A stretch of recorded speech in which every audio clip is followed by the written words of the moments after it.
तो चलिए आज की वीडियोज़ में हम लोग साइंस सब्जेक्टिव क्वेश्चंस में रसायन शास्त्र यानी केमिस्ट्री का सीरीज नंबर 1 अध्ययन करेंगे, जिसमें इम्पोर्टेंट क्वेश्चन सेलेक्ट किए गए हैं। और इससे पहले फिजिक्स का सीरीज नंबर 1 दिया गया है, अगर वो नहीं देखे हैं तो उसका लिंक आपको मिल जाएगा।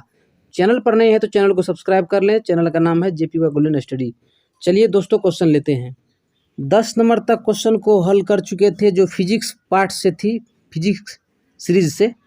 आज है रसायन शास्त्र लघु उत्तरीय प्रश्न। यहाँ पर निर्देश को पढ़ लेंगे। प्रश्न संख्या 11 नंबर से लेकर 18 नंबर तक लघु उत्तरीय प्रश्न हैं।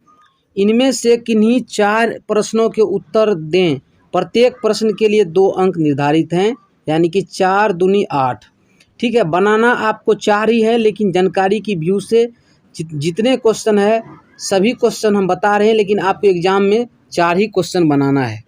तो चलिए क्वेश्चन लेते हैं। क्वेश्चन नंबर 1, यानी कि इस 4 क्वेश्चन के लिए जो आप क्वेश्चन बनाएंगे, इसमें 11 नंबर इसलिए दिए हैं कि एग्जाम की जो सिस्टम है उस हिसाब से हम लोग चल रहे हैं। मान लेते हैं 11वां नंबर से आपको 4 क्वेश्चन बनाना है। तो 11 नंबर का क्वेश्चन क्या है? विकृत गंधिता का क्या अर्थ है? सोदाहरण समझाएं। विकृत गंधिता का क्या अर्थ है? सोदाहरण समझाएं। आंसर है वसायुक्त या तेलीय खाद्य सामग्री, यानी जो भोजन है, खाने वाली चीज़, जब लंबे समय तक रखा जाता है तो उसका स्वाद और गंध बदल जाता है, उसमें से दुर्गंध आने लगती है, इसे बासी भोजन कहते हैं। और इस प्रकार जो गंध उससे निकलती है तो यह घटना विकृत गंधिता रेंसिडिटी कहलाती है। एक बार फिर से आंसर सुन लेते हैं।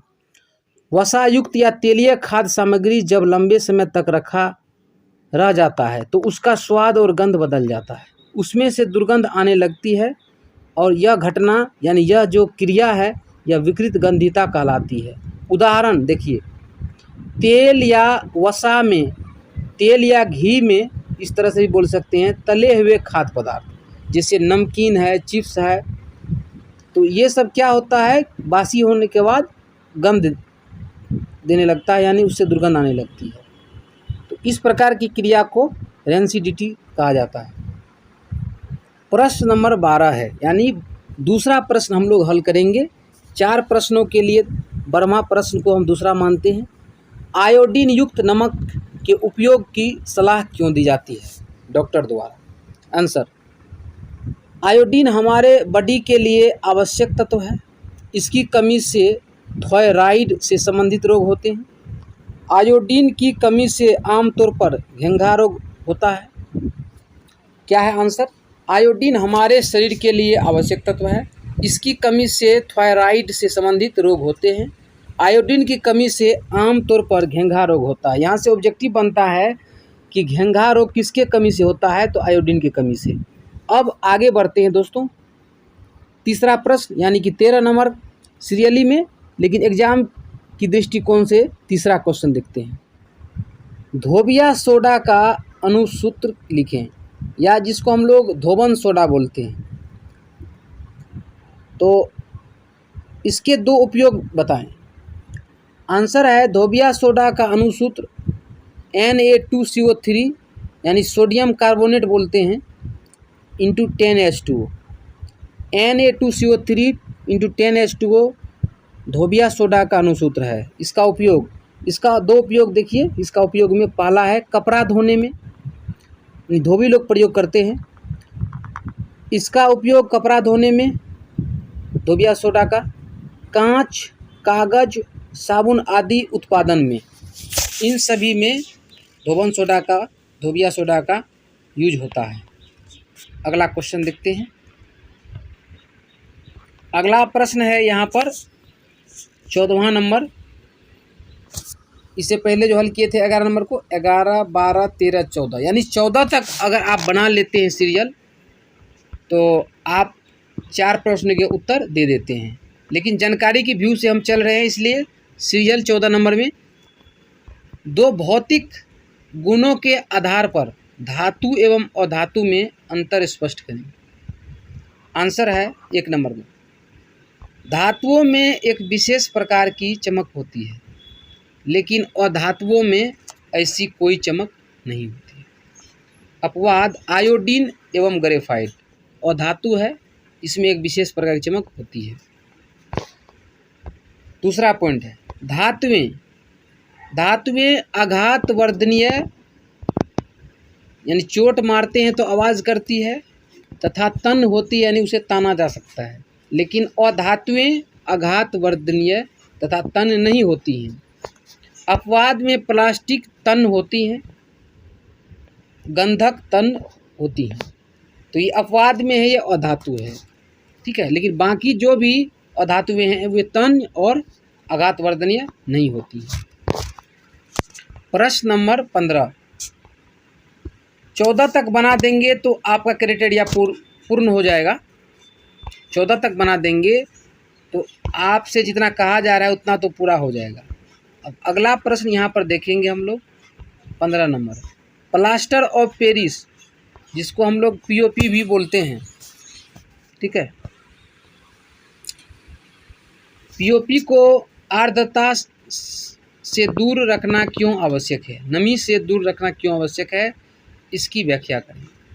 आंसर, यह आर्द्रता के साथ तेजी से संयोग करता है, रिएक्शन करता है।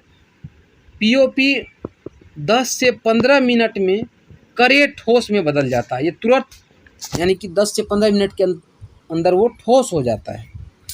अतः इसे आर्द्रता से दूर रखना आवश्यक है। आर्द्रता में छोड़ देने पर यह जिप्सम बन जाता है, ठीक है, जिप्सम बन जाता है। तो रिएक्शन इस प्रकार होती है, पीओपी का फॉर्मूला पूछेगा CaSO4 का होल 2 इंटू H2O प्लस यहाँ पर इसमें जल डालेंगे 3H2O, तो ये बनाएगा जिप्सम। क्या बनाएगा? जिप्सम। CaSO4 इंटू 2H2O और 2 से यहाँ पर क्या है, मल्टीप्लाई है, यानी कि इस यौगिक में 2 लगा हुआ है, तो 2 अणु है, बैलेंस करने के लिए यहाँ पर 2 लगा है। तो जिप्सम का सूत्र होता है CaSO4 इंटू 2H2O और इधर पीओपी का सूत्र आपने देखा, पीओपी का सूत्र यहाँ पर जो आपने देखा CaSO4 का होल 2 इंटू H2O, ये क्या है, पीओपी का है सूत्र। तो ये जल इसमें डालते हैं तो ये हो जाता है, जिप्सम बन जाता है। आगे का प्रश्न देखेंगे। आगे का 16वां प्रश्न है, मिश्र धातु किसे कहते हैं? 2 मिश्र धातुओं के नाम एवं उपयोग लिखें। आंसर है 2 या 2 से अधिक धातुओं के समांगी मिश्रण को मिश्र धातु कहते हैं। 2 या 2 से अधिक धातुओं के समांगी मिश्रण को मिश्र धातु कहते हैं। 2 मिश्र धातु में पहला हम लिए है सोल्डर। यह कैसे बना है? यह सीसा और टीन का मिश्र धातु है। 2 तत्वों से बना है, सीसा और टीन, दोनों मिलाकर के सोल्डर होता है, ठीक है। और आगे देखते हैं सोल्डर का उपयोग यानी मिश्र धातु का उपयोग। सोल्डर का उपयोग विद्युत तारों यानी जो बिजली की तार है उसके परस्पर वेल्डिंग के लिए होता है, ठीक है। सोल्डर का उपयोग विद्युत तारों के परस्पर वेल्डिंग के लिए होता है। दूसरा मिश्र धातु पीतल लिए हैं। यह तांबा तथा टीन का मिश्र धातु है। तांबा तथा टीन का मिश्र धातु पीतल है। इसका उपयोग विद्युतीय परिपथ बनाने में होता है, यानी जिस पथ से होकर करंट पास करता है वही बनाने में होता है पीतल का प्रयोग। प्रश्न नंबर 17, किण्वन की क्रिया क्या है? इसमें कौन सी गैस निकलती है? बिल्कुल सही और सटीक आंसर आपके सामने मिल रहा है दोस्तों। 17 नंबर का आंसर है किण्वन एक जैव रासायनिक क्रिया है। इंग्लिश में बोले तो fermentation is a biochemical process. Fermentation is a biochemical process, ठीक है, याद रखना है। अगला है इसी में पॉइंट, इसमें जटिल कार्बनिक यौगिक सूक्ष्म जीवों की हेल्प से सहायता से सरल कार्बनिक यौगिक में विघटित हो जाते हैं, ठीक है। इसमें जो जटिल कार्बनिक यौगिक है वो सूक्ष्म जीवों, छोटे छोटे जीवों की सहायता से सरल कार्बनिक यौगिक, छोटे कार्बनिक यौगिक में विघटित हो जाते हैं। और यह ईस्ट में होता है। ठीक है, ईस्ट क्या है? एक सूक्ष्म जीव है। ईस्ट में किण्वन होता है और किण्वन के प्रयोग से क्या होता है? अल्कोहल या शराब का निर्माण होता है। और इसमें कौन सी गैस निकलती है? CO2 गैस निकलती है ना? इसमें CO2 गैस निकलती है। ऐसे बोलेंगे, किण्वन एक जैव रासायनिक क्रिया है। इसमें जटिल कार्बनिक यौगिक सूक्ष्मजीवों की हेल्प से सरल कार्बनिक यौगिक में विघटित होते हैं। यह ईस्ट सूक्ष्मजीव में होता है। किण्वन के प्रयोग से अल्कोहल या शराब का निर्माण होता है। इसमें CO2 गैस निकलती है। आगे देखते हैं 18 नंबर का प्रश्न, जो देखने में बहुत आसान लगता है लेकिन इम्पोर्टेंट है। जस्ता के दो अयस्कों के नाम एवं सूत्र लिखें। जिंक, जस्ता का इंग्लिश जिंक होता है आंसर। और परमाणु संख्या पूछे तो परमाणु संख्या कितना होता है? जिंक का परमाणु संख्या 30 होता है। कितना होता है? 30, याद रखना है। अगर पूछे जिंक का परमाणु संख्या क्या है? 30। लोहा का पूछे तो 26, याद रखना है। जस्ता के दो अयस्क ओर्स हैं, जिंक ब्लेंड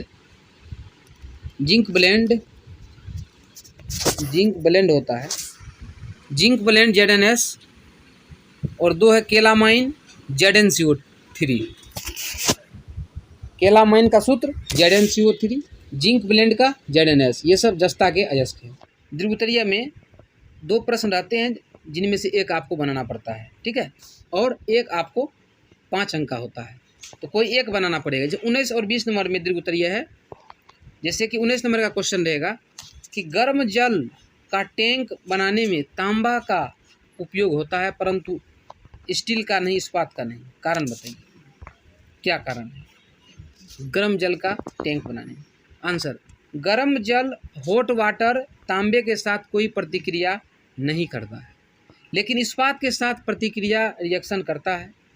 गर्म जल से भाप निकलता रहता है जो इस्पात के साथ अभिक्रिया कर Fe2O4 फेरेसोफेरिक ऑक्साइड और H2 गैस मुक्त करता है। यही कारण है कि गर्म जल के टैंक कॉपर के बनाए जाते हैं। बहुत ही सरल उत्तर लिखे हैं दोस्तों आपके लिए, और सरल उत्तर अगर आपको समझ में आती है तो समझ लीजिए कि आप लिख सकते हैं एग्जाम में, क्योंकि भारी आंसर, लंबा आंसर याद नहीं रहता है। इसीलिए हम वीडियो बना रहे हैं, आपको आसानी से क्वेश्चन का आंसर मिले। एक बार फिर से उत्तर, गर्म जल तांबे के साथ कोई प्रतिक्रिया नहीं करता है, लेकिन इस्पात के साथ, स्टील के साथ प्रतिक्रिया करता है।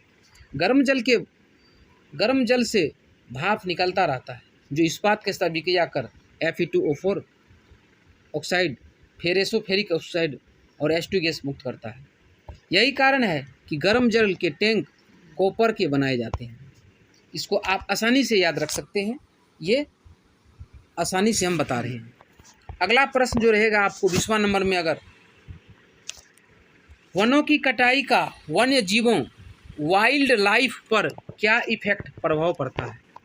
उत्तर है, वन है तो हम है, या वन है तो जीवन है, आप बोल सकते हैं। ठीक है, वन है तो जीवन है। वनों की अंधाधुंध कटाई के कारण वन्य जीव विलुप्त हो रहे हैं। जीवों की विभिन्न प्रजातियां धीरे धीरे समाप्त होती जा रही है। वनों की कटाई बड़े पैमाने पर होने से हिरन जैसे जीव की संख्या कम हो जाएगी और जंगली जानवर जो मांसाहारी है उनका अस्तित्व समाप्त हो जाएगा। वनों के कटाई से पर्यावरण भी अनबैलेंस्ड हो जाएगा। प्रकाश संश्लेषण की क्रिया भी धीरे धीरे समाप्त होने लगेगी तथा वायुमंडल में CO2 का परिमाण बढ़ने लगेगा, जो कि हानिकारक होता है। परिणाम स्वरूप ऑक्सीजन की कमी हो जाएगी, जो हमारे लिए रामबाण औषधि की तरह है। ऑक्सीजन है तो हम है, वो भी समाप्त हो जाएगी। वनों की कटाई से जलवायु परिवर्तन होता है, जिसका अगली पीढ़ी पर कुप्रभाव पड़ता है।